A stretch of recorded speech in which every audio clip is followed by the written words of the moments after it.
38 ሚሊዮን ነው የላስት ይሩ ኦኬ 38 ሚሊዮን 38 ሚሊዮን ብር በአንድ አመት። የአንድ አመት ትልቁ እሱ ነው። ይቅርታ ሰላም ነው። አህዱ እባላለሁ። በሚሊዮኖች የሚመለከት ትልቅ የሚዲያ ቻናል አለ። ወጣት ጀነሬሽን ያስተምራሉ የማስባቸውን ስኬታማ ባለሀብቶችን አድቫይስ ይጠይቃሉና አንድ ደቂቃ ባወራ። ኦኬ ችግር የለም ይቻላል። ኦኬ ስምህና በምን ስራ ነው የተሰማራው? ንዑድ እባላለሁ። የምሰራው የአይቲ እቃ ሰፕላይ ነው የማደርገው። ኢምፖርት አደርጋለሁ። የአይቲ እቃዎች ኢምፖርት አደርጋለሁ። ኢምፖርት አደርጋለሁ። ቢዝነስ ኦነር ነው። ቢዝነስ ኦነር ምን ይባላል? ናሳ ኮምፒውተር። ናሳ ኮምፒውተር። የመጀመሪያ ሚሊዮን ሜክ ያደረግከው በስንት ዓመት ነው? አይ ቲንክ በ22 ዓመቴ። በ22 ዓመት። አሁን ስንት ዓመት ነው? አሁን 34 ያስኩኝ። በጣም አሪፍ። የመጀመሪያ ሚሊዮን ሜክ ስታደርግ በሰዓቱ ምንድን ነበር የሰራው ስራ? እዚሁ የአይቲው ዘርፍ ላይ ነው የመጀመሪያን ኢምፖርት ነው ያደረኩት። ኢምፖርት አድርገህ ነው የመጀመሪያ ሚሊዮን ሜክ ያደረግህ? አዎ ሚሊዮኖች ሜክ አደረኩኝ የመጀመሪያው። ብዙ ወጣቶች አሁን የመጀመሪያዎችን ሜክ ለማድረግ መነሻ ገንዘብ ይከብዳቸዋልና አንተ ያኛውን ብር ከየት ነው ያገኘው?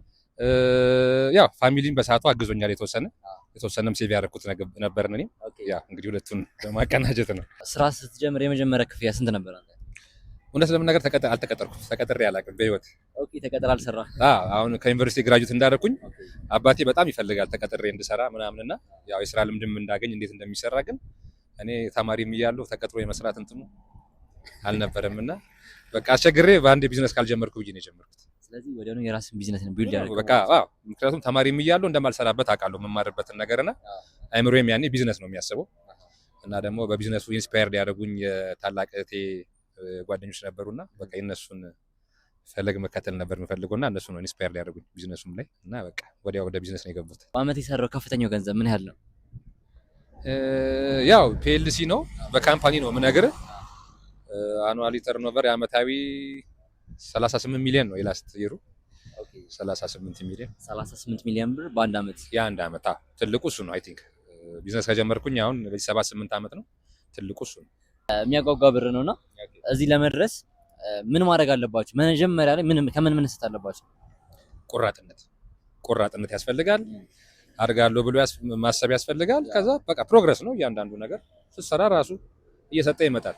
አይ ቲንክ ፈጣሪም ጥረትንና እንትንን ነው የሚያይ። ከዛ ኦፖርቹኒቲዎችም እየተፈጠሩ ይመጣል። ይሄ ሚሊዮኑ ብር የመጣው በአንድ ሌሊት ሳይሆን በፕሮግረስ ነው ማለት ነው። በፕሮግረስ ነው። ከአመት የተሻለ አሁን ከሁለት ዓመት በፊት ከነበረው የላስቲሩ ተርኖቨር ፕሮፊቱ የተሻለ ነው። ስለዚህ እያደገ ነው የሚመጣው ማለት ነው። በህይወት የተማርከው ስለ ገንዘብ ትልቁ ነገር ምንድን ነው? ገንዘብ ያስከብራል። ያው ፊት ለፊት ልንገርህ ያስከብራል። ምንም ጥያቄ የለውም። ስፔሻሊ እዚህ ሀገር ላይ በደንብ ያስከብራል። ጃጅ የምትደረገው ያው ባለህ አማውንት ነውና ገንዘብ ወሳኝ ነው። ብዙ ሰዎች ስለ ገንዘብ ተሳስተዋል የምትለው አመለካከት አለ? ያው አንዳንዱ ገንዘብን እስከ ማምለክ የሚደርስ አለ። እሱን አልደግፍም። ያው ገንዘብ የማንነት መገለጫ ባይሆን ደስ ይለኛል። ያው ራስን ነው የሚጠቅመው። በእርግጥ ይጠቅማል። ግን ያው ገንዘብ አለኝ ብለህ ደግሞ ከሰው ለየት ያልኩ ነው ብለህ ማሰብ የለም። የ20 ዓመት ወጣት በዚህ ሰዓት ስኬታማ እንዲሆን ምን ማድረግ አለበት? ጓደኛ መቀነስ፣ አንድ ቢዝነስ ከሚሰሩ ሰዎች ጋር ቢውል ይመረጣል። ያው ቢዝነስ እየለመደ ይመጣል። በእርግጥ 20 ዓመት በእኛ ሀገር ኮንቴክስት ያው ልጅ ነው የሚባለው አይደል? ገና ነው። ቢዝነስ የሚለመደበት ሰዓት ነው። ስለዚህ ያው ስራ ከሚሰሩ ሰዎች ጋር መዋል፣ ያው ጓደኛ መቀነስ፣ ብዙ ዲስትራክት አለመሆን ነው፣ ፈና ለማብዛት። በህይወቴ የሰማው ቤስት አድቫይስ ምንድን ነው? ወጥረህ ስራ የሚል ነው። እንግዲህ አንተ ለወጣቱ ይጠቅማል ብለህ የምታስበው ይሄን መጽሐፍ ሪች ዳድ ኤንድ ፑር ዳድ የሚለው መጽሐፍ በጣም ፌቨራይት ነው። ሪች ዳድ ፑር ዳድ። ምናልባት አንተ ነው በኋላ መልሼ ያኔ ባስተካክለው አሁን ከደረስኩበት በላይ ደርሳለሁ የምትላቸው ነገሮች አሉ? ኤግዛክትሊ 5 ዓመት ካምፓስ የተማርኩበትን ጊዜ ቢዝነስ ብሰራበት አሁን ካለሁበት በደንብ የተለየ ለውጥ ይኖረው ነበር። ደግሞ ጊዜው ማለት ጊዜ ነበር ያን ቢዝነስ እንትን ለማለት ነው።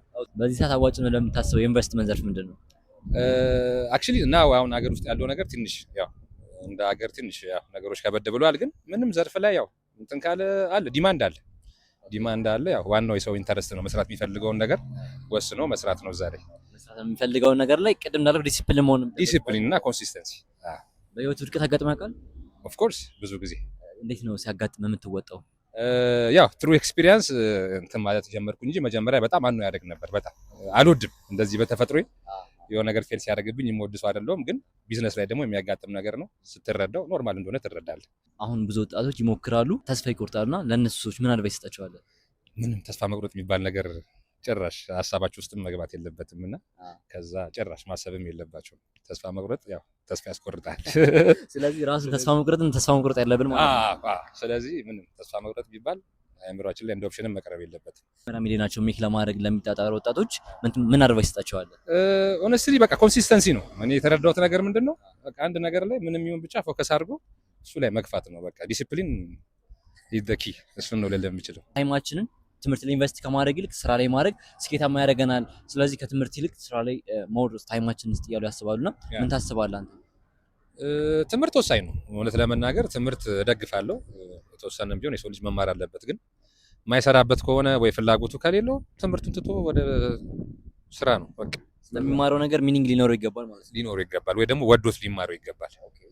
ካልሆነ ግን እየጠላው የሚማር ከሚሆን ትቶት ስራ ቢጀምር ስራ ቢሰራ ይሻላል። አንተን ማግኘት ለሚፈልጉ የት ያገኙሃል? ቢሮዬ መምጣት ይችላሉ። ኢቱ ኮሜርሻል አንደኛ ፎቅ ናሳ ኮምፒውተር ብለው መምጣት ይችላሉ። በጣም አሪፍ። ለማማከርም እንትን ለማለትም ዝግጁ ነኝ። ችግር የለውም። በጣም ደስ ይላል። በመጨረሻ ግን ለወጣት ጄኔሬሽን አላስተላልፍ አላልፍ የምትለው መልእክት ካለ? አይዟችሁ፣ በርቱ። ምንም ተስፋ የሚያስቆርጥ ነገር የለም። ጠንክሩ፣ ፈን አታብዙ፣ ስራችሁ ላይ ፎከስ አድርጉ። ለውጥ ይመጣል ነው የምለው። በጣም አመሰግናለሁ ብሮ ለሰጠኝ ጊዜ ለሰጠኝ ታይም። ያው በታይማችሁ ምን መስራት እንደምትችሉ አውቃለሁና አመሰግናለሁ። ቴንክ ዩ ሶ ማች